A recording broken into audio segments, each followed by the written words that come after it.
Invest in the MSGBC.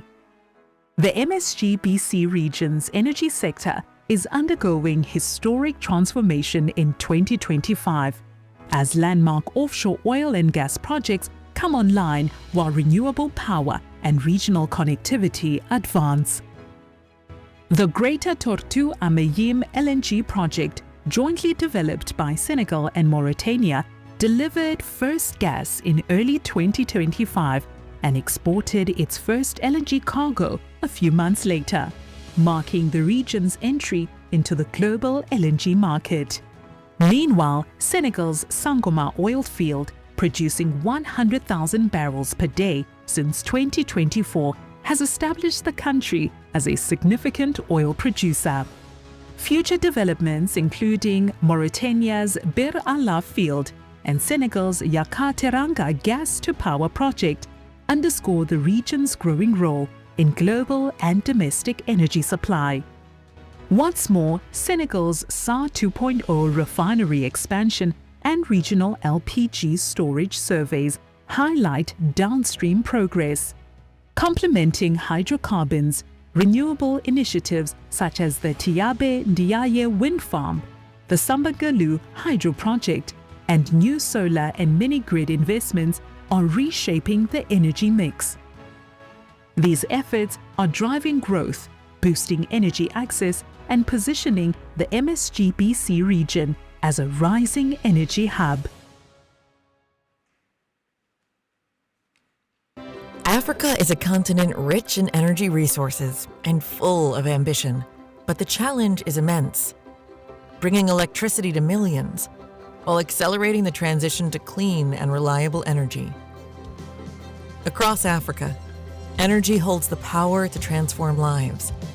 It's the light in a child's classroom, the heartbeat of growing cities, the spark behind innovation and industrialization. At AGL, we believe energy transition depends on efficient and reliable logistics, and we are ready to deliver and drive Africa's energy future. Through AGL, we bring together our energy logistics expertise, from oil and gas to renewables and critical minerals. We support operators at every phase, from exploration to production. Our integrated logistics solutions are trusted by the largest players in the sector. Our teams manage complex operations with precision, speed, and care, delivering logistics that meet the highest international QHSE standards. But operation excellence is not enough. Decarbonizing transport is crucial to tackling climate change. At AGL, we are actively monitoring emissions across our operations by optimizing our entire logistics chain and empowering our partners to do the same. Behind every operation are dedicated local teams whose expertise drives success from the ground up. By investing in local talent and knowledge, we empower partners and strengthen communities across Africa. From Namibia to Tanzania, from Uganda to Côte d'Ivoire, AGL drives progress and lights up Africa's future. AGL, your trusted energy logistics partner.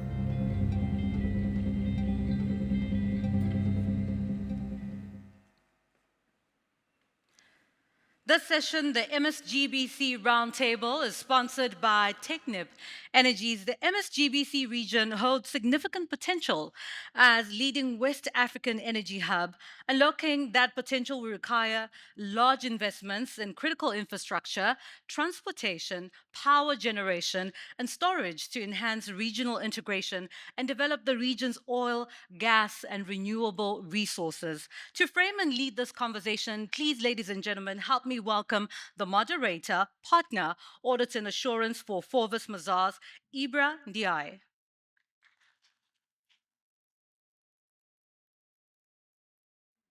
Joining Ibra Ndiaye is Permanent Secretary, Ministry of Petroleum and Energy, the Gambia, Lamine Camara. Please also welcome Director for Exploration, Ministry of Energy, Petroleum and Mines, Senegal, Ibrahim Noba. Also joining us this morning is the DG of Petroleum and Low Carbon Hydrogen, Ministry of Energy and Petroleum of Mauritania, Chistin Sodena. Director General Sonap Guinea-Conakry, Lansine Conde. VP and Country Manager, Mauritania, Kosmos Energy, Ismail Sid Ahmed. Chief Executive Officer, Sogenco, Sid Ahmed Abena. VP Upstream and LNG, Technip Energies, Dominique Gadel. And lastly, please help me welcome CEO, Gola LNG, Carl Frederick Stauber. Over to you, Ibra. Thank you. Thank you.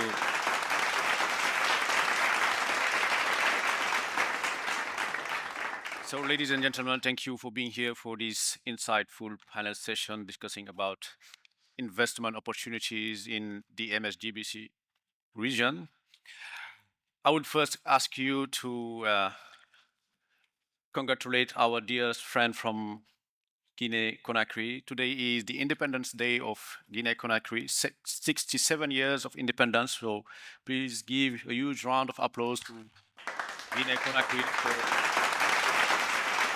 And today's discussion will bring together government officials, national oil companies, private sector, international oil companies, but also service providers to discuss about the MSGBC Basin. When we talk about MSGBC, we mean Mauritania, Senegal, Gambia, Guinea-Bissau, Guinea-Conakry. We'll discuss about regional collaboration, how this collaboration is bringing the energy sector in a future with brighter development in the region. So without further ado, I will start with my questions, and I will ask, as you see, we have 8 speakers, 1 hour. I will ask you to be brief, take something around 3 minutes to respond, so everybody can elaborate about how they are contributing to the energy development in the MSGBC region. So I will start with Mr. Ibrahima. Senegal, with the first oil from Sangomar, now is a reality, 100,000 barrels per day. How does Senegal plan to leverage this milestone to strengthen its position as a regional energy hub? Thank you, Ibra, for this question. So Sangomar is not only a milestone; it's the launchpad on the how Senegal would like to be a big player in the oil industry. So the production is going well currently, and we are targeting to with our partner to see how can be done for the next phases.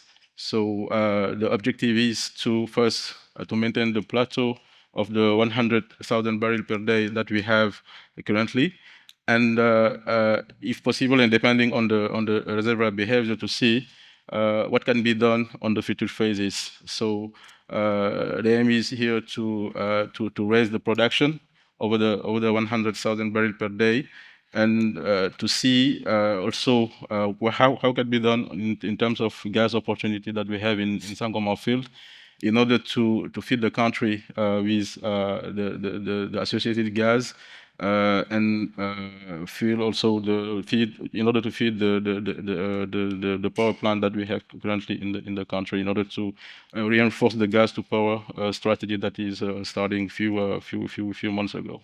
Thank you, Ibrahim. So let me jump to Mauritania. Sidi Ahmed, we are in Mauritania, and with the GTA project, Mauritania is positioned. Ahmed, you said? Oh, sorry, it's Shamsuddin. Sorry, Shamsuddin. Shamsuddin, yeah. So Shamsuddin is the General Director of Production Exploration at the Ministry of Petroleum. So in Mauritania is positioning itself as a key gas exporter with the GTA project and other projects also in Mauritania, not only GTA, and also a leader in green hydrogen. How is the government balancing hydrocarbon and renewable energy in its long-term strategy? Thank you for this important question. So, first of all, in Mauritania, the two first discoveries in the MSGBC Basin were made. Mauritania represents around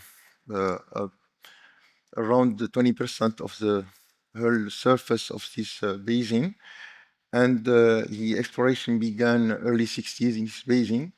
Our first oil field was discovered 2001 by Woodside, and it produced from 2006 to 2017. After that, 2015, Kosmos Energy discovered the giant gas field GTA, shared between Mauritania and Senegal. And the same year, Birala, by Marsouin well, which was confirmed later, 2019, by the Orca well, which was the biggest ultra-deep gas discovery worldwide that year. And we have a huge potential of gas. We are talking about around 100 TCF, and we consider that we have what we call a South Mauritania gas hub. And at the same time, the country has a vision of decarbonization because of the energy transition. And last year, we set up the first hydrocarbon, first green hydrogen code in the world. And that means that we have this vision of decarbonizing. To date, we have around 40% of renewables in our energy mix, solar, wind, and hydraulics. And we want to reach more in the next couple of years. And our objective is to reach this net zero carbon 2050. This is the goal of the country. And to use what we have now, our gas, to produce the blue hydrogen, and to really make our industry cleaner and greener. This is our objective. And we believe that we can exploit our fossil fuel, at the same time have this decarbonization vision. I think that this is a tendency now. This is what how we see, how we understand things, and but I just would like to say a few words regarding the other sedimentary basins that we have. We not only have MSGBC, we have Taoudeni, which is one of the biggest intracratonic basins in Africa. It's onshore. Okay. It's 500,000 square kilometers. It's a completely underexplored basin with just 5 wells drilled so far, almost 15,000 kilometers of 2D. And the most important is the fact that the first well, Abu Lag, drilled 1974, discovered two petroleum systems. One is the Ordovician, which is very prolific in North Africa. The other one is mid-Infracambrian limestones. It's a carbonate reservoir producing gas, very prolific in Oman, for example, in Middle East, and in Russia. And our objective is really to unlock this sedimentary basin as well. Unlock this potential. We see that in Senegal we have this Sangoma project, Mauritania GTA, but other projects as you mentioned. And Mr. Lamine Camara, Permanent Secretary in Gambia. Gambia is at an earlier stage, but with significant exploration prospects. What are the government priorities for unlocking offshore potential? Thank you, Evra, and good morning to the audience here and my colleagues at the panel. You're right, the Gambia being part of the MSGBC Basin, and it has raised our profile because of the discoveries in Senegal and Mauritania. And also we did some drilling in the Gambia too, where we have indicated some oil existence of a petroleum system in the country. And as we speak now, there are a lot of interest in the country. We are negotiating with about 3 different companies for our various oil blocks, which we intend to maybe conclude before the end of the year. And all this is focusing on the offshore. The potential and the profile of the offshore has been raised, and I think thanks to the discovery in Senegal, it has been, as you know, Gambia is within Senegal, and the proximity of the discoveries to our oil blocks also shows the high potential we have in the country when it comes to oil exploration. So what I can say, we are intensifying our exploration efforts and our marketing efforts, not only for the Gambia, but along with the MSGBC Basin, to raise the prospects of the MSGBC Basin, and which is really reaping some benefits for us. We've seen the significant interest that we have. But now, coming from there, that we are trying to do exploration, potential discovery of oil. But again, Gambia has been leading when it comes to in the area of climate change with the national determined contributions. And then you tend to wonder, what are we doing with exploration? Well, we believe that still there's an opportunity with our hydrocarbon resources to really provide us the necessary resources to be able to invest in energy transition in our country. And that's why we are really intensifying the exploration, but at the same time, trying to make sure that our energy transition is based on sustainable development goals, where we use renewable energy to be able to power our industries.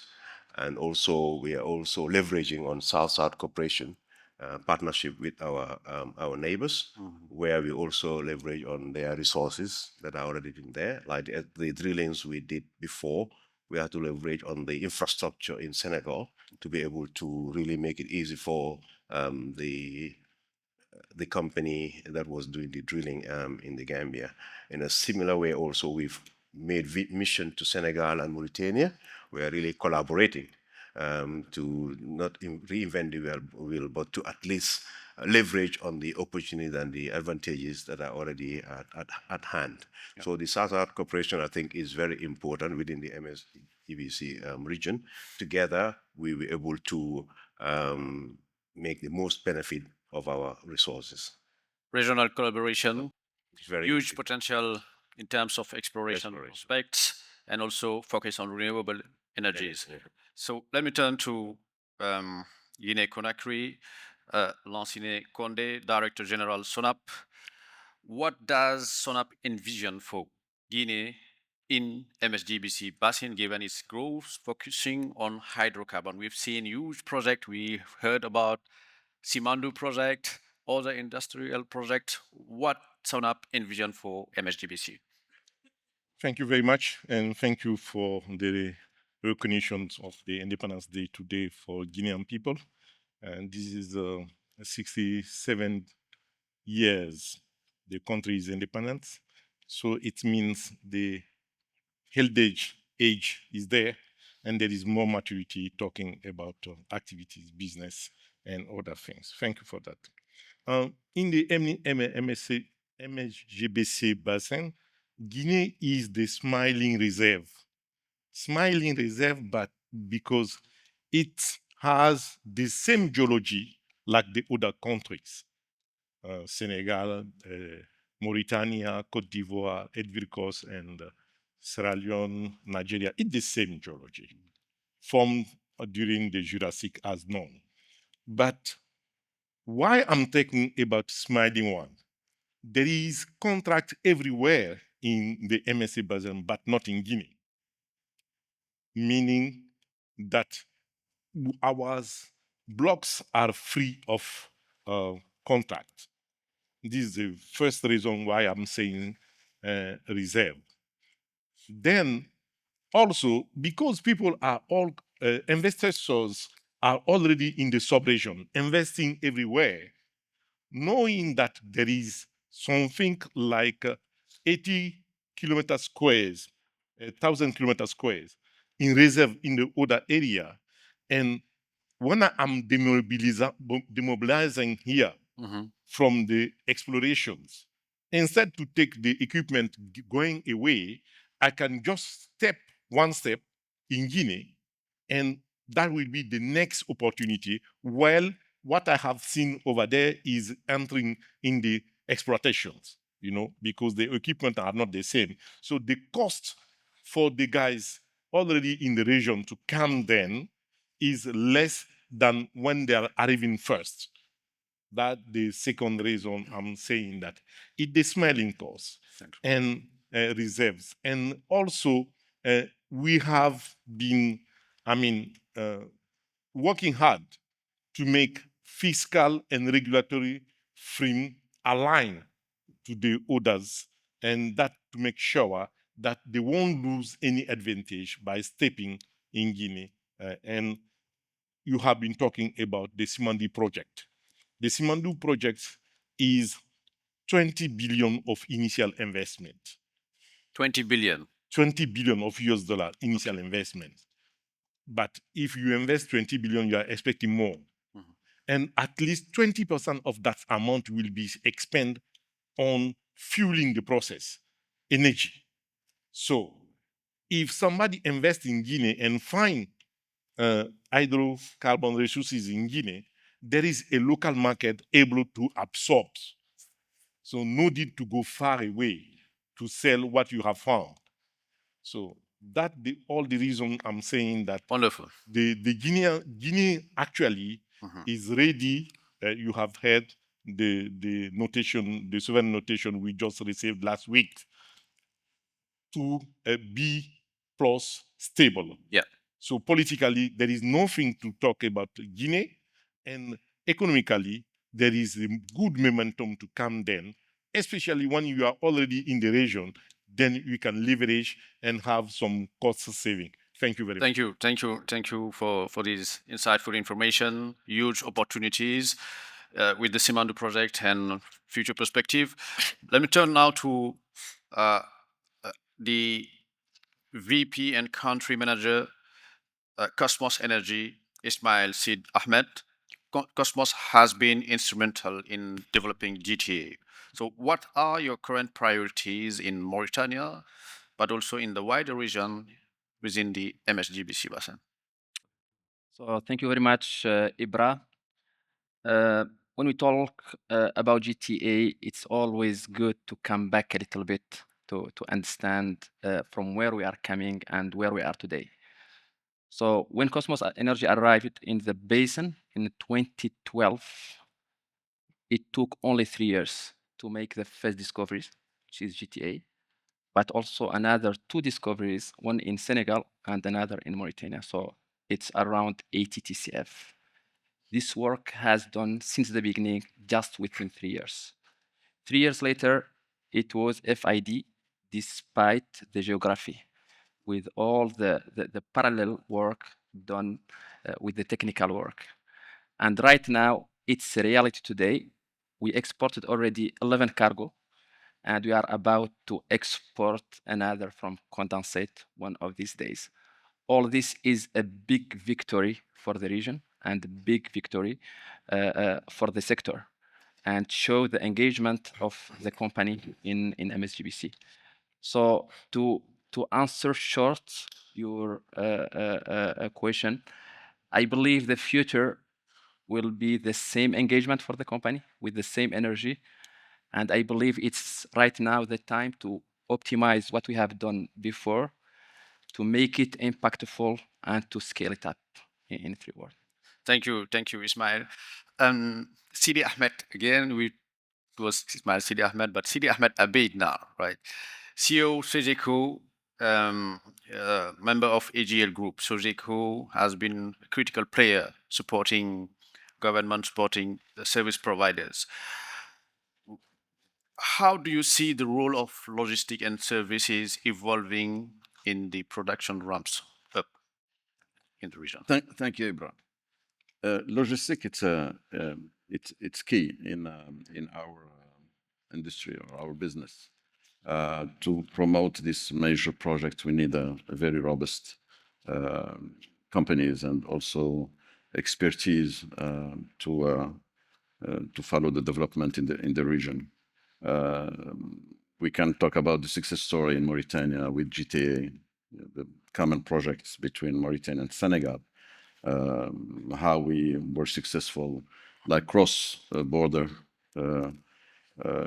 operations, and also how we been following this major project in the region now to deliver, the most competitive and also a quality service in the region. Then we focus on how we can bring these major projects in reality and to success. Sometimes, we feel the big challenges when somebody from Houston, London, Perth, or other places talking about Mauritania, it's a very far country, unknown area. Sometimes a few years ago, when a few pilots crossing Mauritania, they were talking about the black hole. That means there is no light, there is nothing. But with the success of GTA, I think all this will be possible to have a brighter, I can say, future, and also bring all this area to be known as one of the major players in this industry. Thank you. Thank you. And Dominique from Technip, with Technip's experience in upstream, but also in LNG mega projects, how do you assess the opportunities for accelerating LNG development in the MSGBC region? Yeah, thank you, Ibra. Good morning, everyone. Good morning to the other panelists. Thank you for your question. First, before answering, I'd like to come back on what Kosmos said. Just to take again the example of GTA. GTA was a very, very complex project because subsea, not so easy subsea, deep water, an FPSO, subsea pipeline, Golar LNG liquefaction behind the breakwater. So quite complex architecture, but at the end of the day, we all succeed. And the project is delivering, meaning LNG has been exported. So, congratulations to Senegal and Mauritania. We are now part of the LNG exporter club, which is not so many countries. So this is to say that, in West Africa, as long as we have succeeded and a common success for this GTA, as Technip Energy, we feel that many other projects are feasible all over the west coast of Africa. If we consider the reserves, indeed, more than 100 TCF discovered, very large one, Birala, Yakarteanga, for example. But my point is to say that LNG is a solution, but there is not a single LNG solution. Means it really depends on the reservoir characteristic, on the location, on the country, on the financing. And to say that the monetization of the gas can take different pathways. Not forgetting the local requirement, means if there is needs for power, for electricity, for hydrogen, for LPGs, for fertilizers.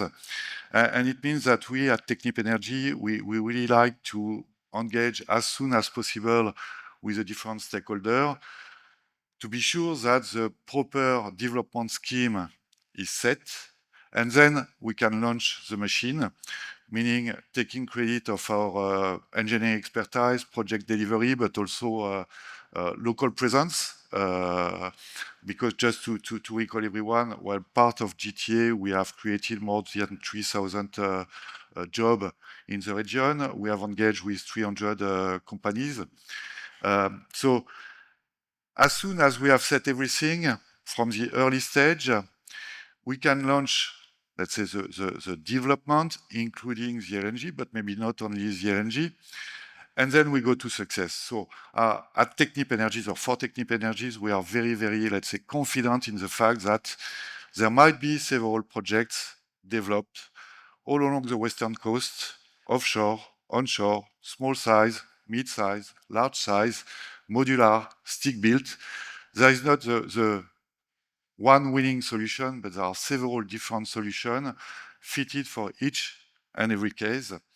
And at the end of the day, we are very confident that, within the end of the decade, MSGBC will become one of the world energy hub, including LNG. Wonderful, wonderful. So let me turn to Carl Frederick Staubo, CEO of Golar. Gola is not just an enabler, but also an accelerator. You've been very instrumental also for the GTA project, and FLNG is becoming a game changer in the rapid monetization of gas. So how does Gola plan to tailor its solution to specific needs for the MSGBC region? Thank you for the question. So Golar pioneered the first FLNG in the world, delivering to Cameroon in 2018. We've had 100% economic uptime since, and we've now delivered 139 cargoes and just under 10 million tons produced. Our second ship is for the GTA. We're very pleased to work with BP, Kosmos, and the governments of Senegal and Mauritania. And to date, we've delivered 11 cargoes, and that's only the beginning of a 20-year contract. That means we're heavily investing in MSGBC today. We see very, very strong potential. We are planning to ordering our fourth FLNG on speculation this year. We want it to be deployed in this basin. Our liquefaction solutions range from 2 million tons all the way to 5 million tons. We can deliver a ship in 3 years from FID. We see the opportunity of this basin in particular as highly attractive for all stakeholders, as you can produce a project with cash break-evens far competitive to the largest producer in the world, which is the US. So effectively, this is a very simple business with 3 cost drivers. It's the cost of lifting gas. So if you have proven stranded or flared gas, it's relatively cheap to produce. Our liquefaction solution is at least 40% cheaper to construct than liquefaction in the US. And West Africa happens to be a lot closer to end users than US volumes. So if you have a business where you compete internationally and you're far competitive on all the 3 cost drivers, you have to win. So what we want to do is to partner with anyone that has a gas reserve north of 3 TCF and up. We can have minimum 20 meters water depth and to whatever depth beyond that. We want to develop this gas. We see a massive opportunity throughout West Africa and this basin in particular. We're already investing and we're prepared to invest a lot more. So Great. That's where we stand. Great. Huge round of applause for this important insight. So, Ibrahim, let me turn back to you. We've heard about Senegal Vision 2050. Is the new government strategy aligning with Senegal development? How oil and gas project will align with this national development project and energy transition goals? Yeah, so Senegal Vision 2050 is about growth, so sustainable growth for the country. So and we believe that natural gas as transition energy is key to achieve the goal that the government is fixing in this strategy. And currently, if we take the example of Yakateranga, for example, this project is identified as the key pillar for the Senegalese energy development. And so the aim behind is to, as priority, feed the country with gas from Yakateranga, to power the country, to get access to electricity for all people. Actually, the objective is to have the universal access to electricity by 2029, 2030. So that is a huge challenge.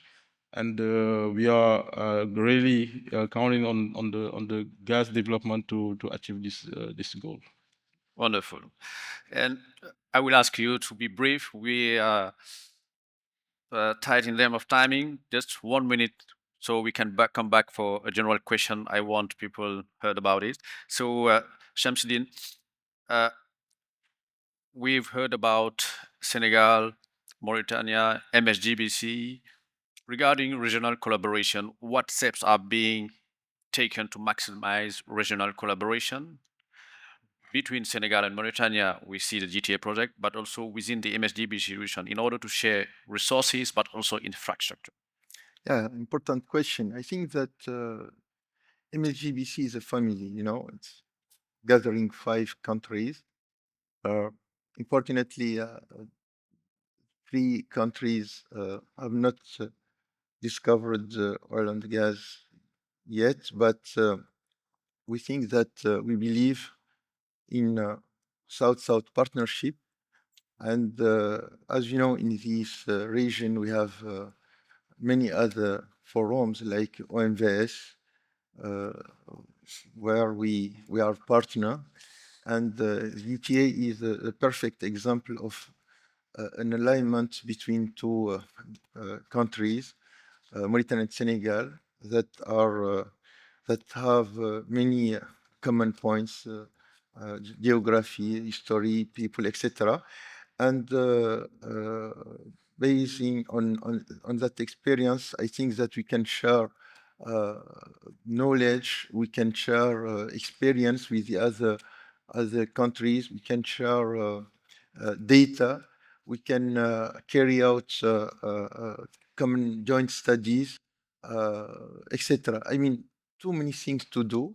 We have to just keep in mind that we are the same family, and that there are several areas of cooperation, as I said, that we can implement. Thank you.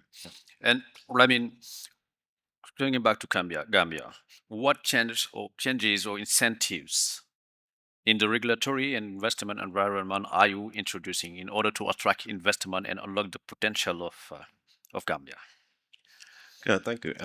First of all, what we did, we developed our petroleum exploration production license agreement, which is based on international best practices, to ensure that we promote and give opportunity to the interested investors to be able to do exploration at reasonable cost.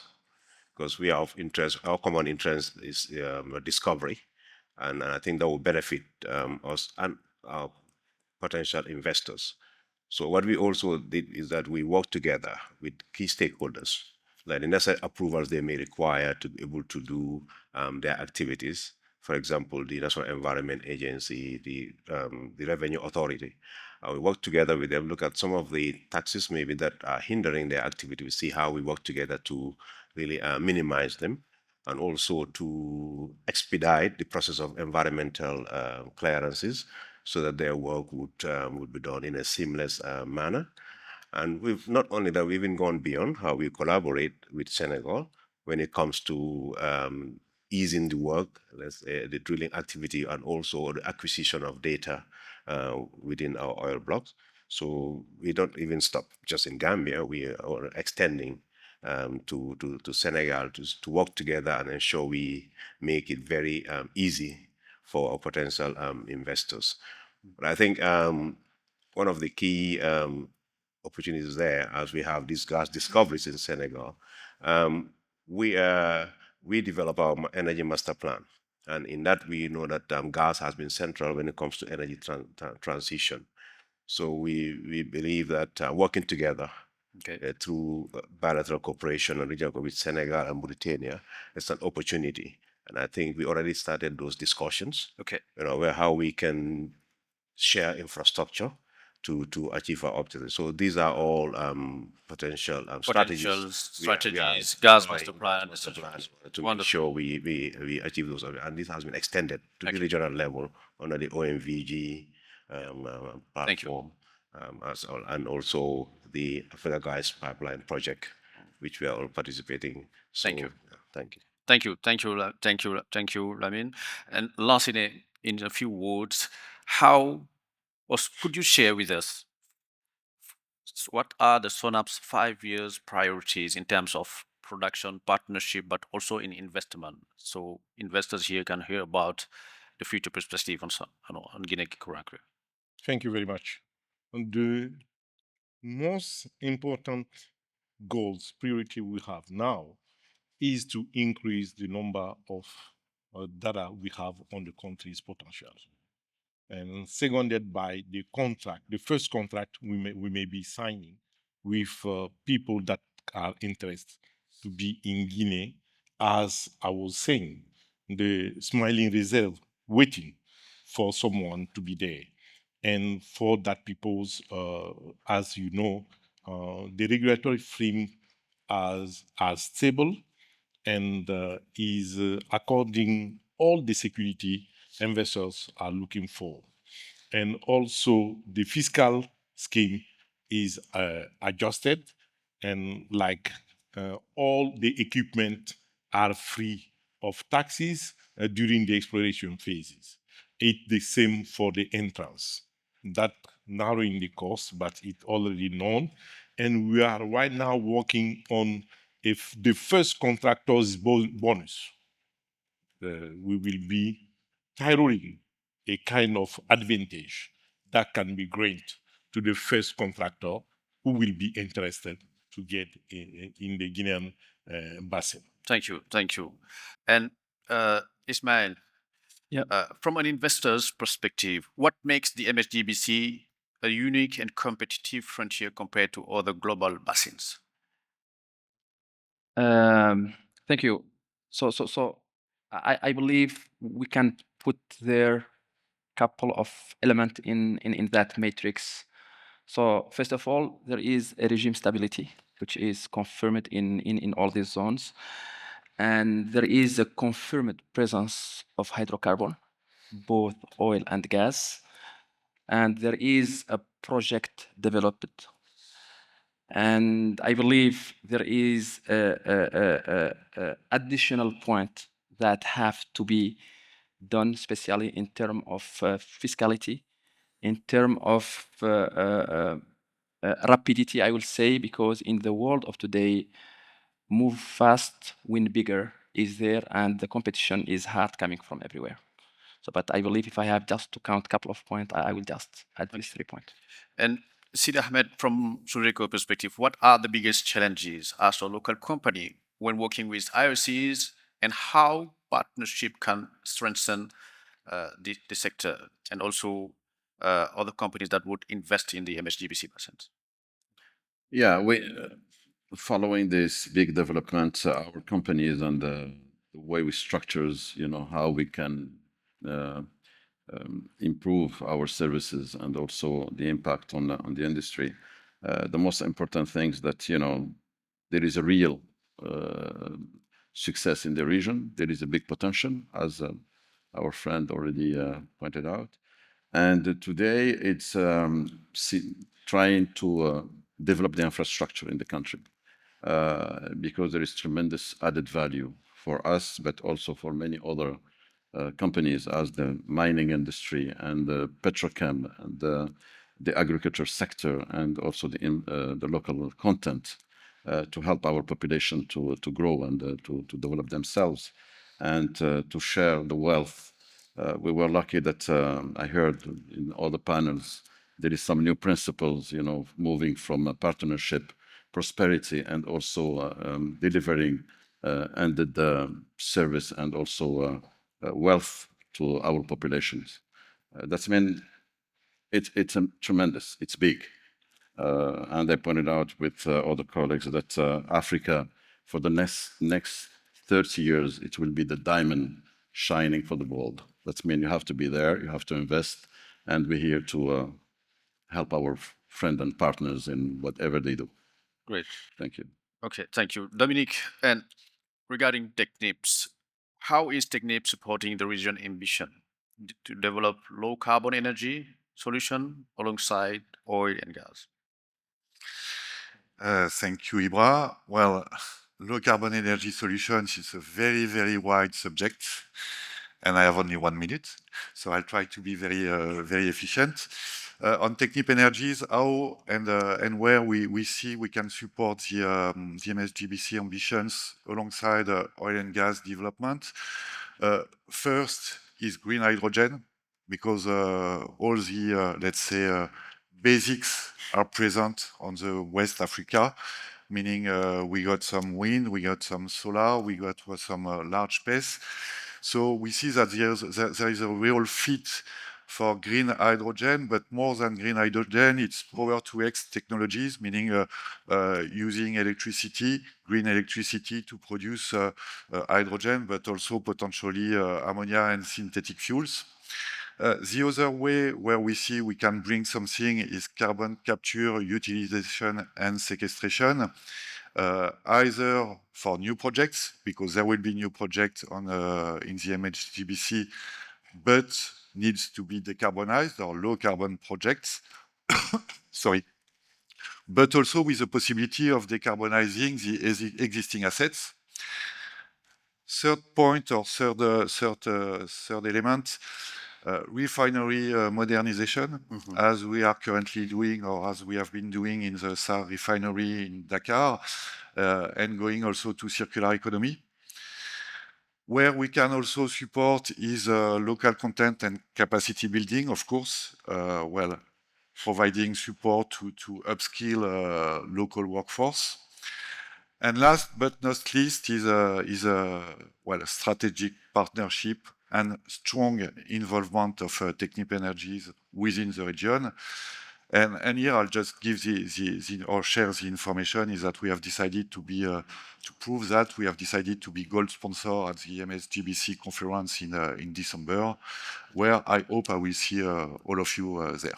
Yeah, we expect to see also all these investors here to be part of this MSGBC event in Senegal in December. So, Carl, what lessons from Golar's global project can be applied to ensure scalable and flexible LNG infrastructure in the MSGBC region, regarding your experience? I think when we first started with FLNGs, there was a lot of skepticism that this would work in big scale. I think the industry is adopting that. We have the industry now has 7 FLNGs working globally and another 4 under construction. We think we will see the same development here as we've seen for FPSOs. I think we are now on FLNGs where the FPSOs were in 1990s. Today you have 250 FPSOs in the world. We are confident that we will see more than 100 FLNGs in the world, and most of them should be in West Africa, where you have all the resources are there. Yeah. You tried to drill, or historically you drilled for oil, you found gas, and the gas, there was no way of monetizing it, so it left in the ground. And some places even worse when it's flared. It's a wasted resource, right? So to answer your question, scalability, I think the technical solutions are evolving and they're there. Where we get frustrated is to create an efficient structure with all stakeholders. That includes the government, what you need in terms of export licenses, environmental approvals, and so forth. Stakeholder from the upstream provider. We provide FLNG as a service or alignment with the upstream provider. And then with us. So efficiency in rolling this out quicker is what we are seeking. I think the industry is slowly adapting, but we get very, very frustrated that it takes so long because the solution is very obvious, it's proven, and the scalability is there, and the resource is definitely there. So, and it's so obvious because you can do it so much better than the incremental producer in the world today. So if you have a business which from the outset is so much better and the solution is there, let's try to get some speed. That's what we're trying to. Let's speed up. So we have 8 minutes to go. Last question for all. In 1 minute, 3 or 5 words, what are the biggest investment opportunities in the MSGBC region over the next 5 years? If we ask you to talk about it, what would you say? And I will start with Ibrahim. What are the biggest investment opportunities in the coming 5 years in the MSGBC region? Yeah, thank you. So let me first talk about the MSGBC conference that will take place this year at Dakar on December, from 9 to 10 December. So you are all invited to come together exploring the opportunity we have across our basin. And you are more than welcome in your country, Senegal. So talking about the biggest investment that you are foreseeing actually in the MSGBC Basin, I think there is a lot. I think DG Shamsuddin are talking about the discoveries in Mauritania, Birala. We have also Yakaar-Teranga discovery. Here we are talking about more than 50 TCF of gas. That is huge. And so the DG of SONAP also is talking about integration. And I think time is now that the Africa energy fuel the Africa mining transformation. and we have the framework. We are in the same basin. We have oil and gas discoveries. We have mining resources, and it's possible to gather all that synergy to build up a strong industry in Africa. And I think we are not we do talk about the global project, not only the oil and gas, but seeing how we can combine the oil and gas discoveries and the mining ones in order to have a bigger perspective in our basin. Shamsuddin, in few Excellent. words. I think that Ibrahima already talked about Birala. Birala is our star now. I think that it's a fantastic opportunity for this investment. We have the renewable, the green hydrogen. We have one of the biggest potential in the world. We have more than 4,200 giga of potential within 500 commercial. We have exploration. I mean, if we apply the principle of the conjugate margin, we are in the eastern side of the conjugate margin, and in the western side, you have the South American countries. And you can see that in Brazil, for example, in Campos Basin, Santos Basin, even in Espírito Santos, you have the same place that we have in Mauritania, like the tertiary sands, like the Cretaceous, etc. So we have to keep exploring, to keep the effort of exploration.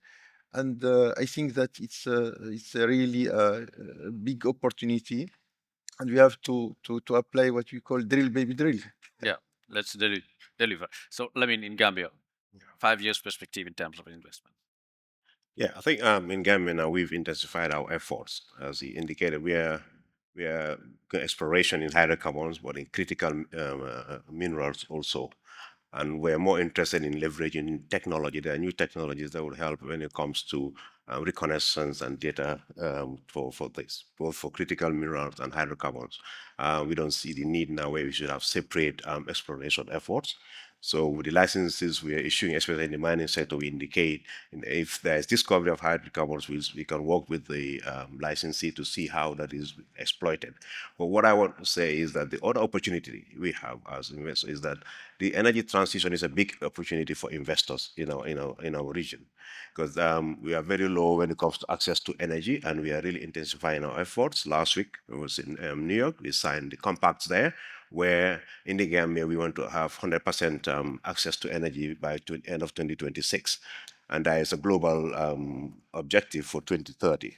I think we can leverage the gas resources that are already discovered in the MSGBC Basin to achieve that. But for maximum impact, let's see how our people benefit from this, not from the aid of local content, but to develop our energy resources that would drive industrialization and sustainable development in our various countries, so that our people will reap the benefit. If these things are already sold out to the international market, it comes by very expensive and beyond our means, and then energy becomes a dream that we cannot. Energy access becomes a dream we cannot reach, because it's expensive for us to afford.